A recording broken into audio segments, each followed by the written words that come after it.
So, simply put, what is SAIMR? SAIMR was a clandestine, mercenary organization for hire. Financed by whom? Financed by foreign governments. And what was the purpose of SAIMR? SAIMR was there to go and destabilize certain countries. And basically, we were soldiers. And what was your role specifically? Were you in the front line, so to speak? Yes, I was definitely in the front line. Operational front line, hand-to-hand front line, fighting front line, leading operations, if you want to call it that. Did you kill people yourself? Yes. Is it dangerous for you talking to us about this? Definitely. Very. I mean, I could get backlash from my own people. You sitting with a list of names, and all of those names on that list can be verified. But why are you taking that risk, may I ask? I think it's about time that we need closure. I need personal closure.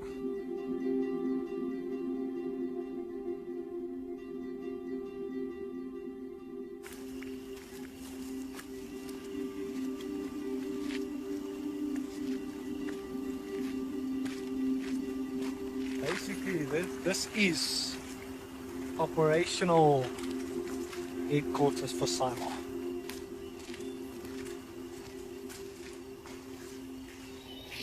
We should still be able to see reminiscence of military personnel being here.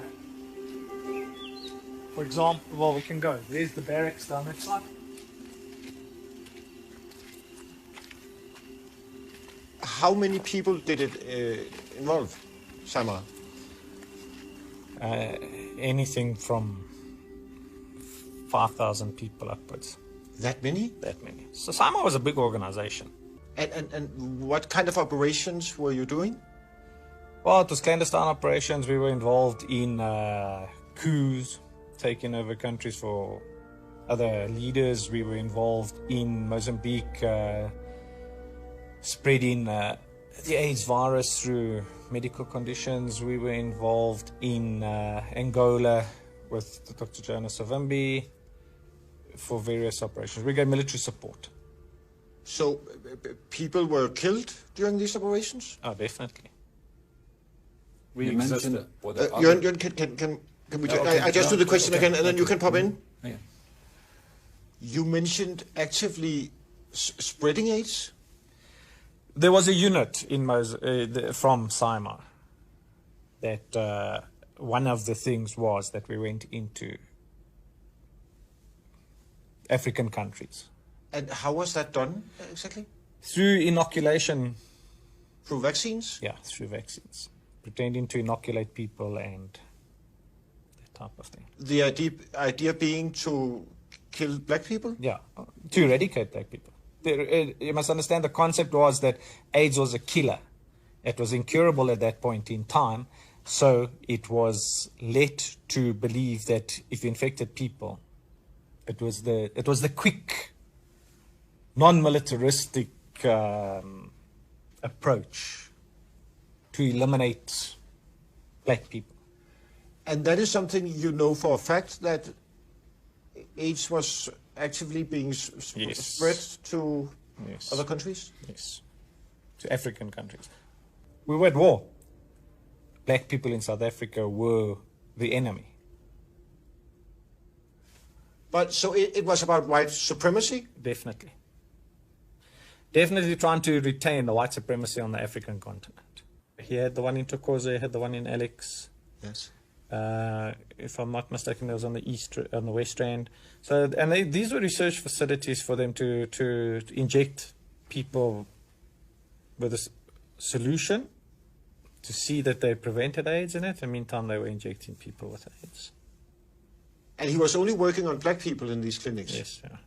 For almost nothing? Yeah, but that's what I'm saying. So you know what, I mean, what easier way to get a big guinea pig that you live in the apartheid system, black people have got no rights, they need medical treatment, there's a white philanthropist coming in and say, you know what, I'll open up these clinics and I will treat you, I will do this, and meantime you actually the wolf in sheep's clothing. Did you visit these clinics yourself? Yes, I went to the clinic in Alex where there was the research facility, and there was monitors, there was tubes, there was a proper lab. If you want to say it's scientist lab, you know, proper freaky scientist lab, definitely. Were there clinics also in other countries?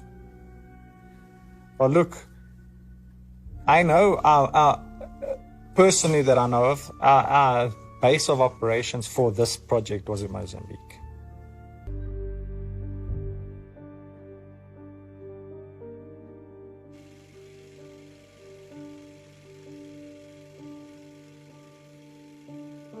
Anybody that resisted any white form of manipulation on the African continent, SAIMR was prepared to go and quell those for a price, at a cost. And that was one thing that Doug Hammarskjöld was totally against. And he wanted every country for the people of the country. And obviously when you've got investments, when there's minerals, gold, diamonds, oil and all of that stuff, and we all know which countries think, he was a threat. We countered effectively efforts from all sides to make the Congo a happy hunting ground for national interests. To be a roadblock to such efforts is to make yourself the target of attacks from all those who find their plans thwarted. He was killed because he was going to change the way that Africa dealt with the rest of the world financially. And he was a threat.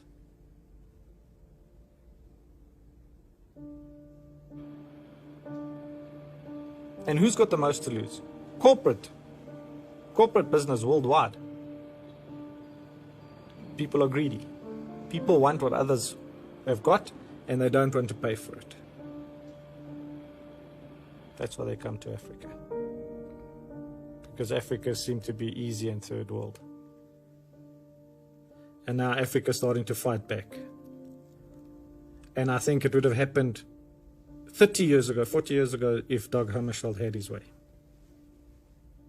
Africa would have been a completely different continent today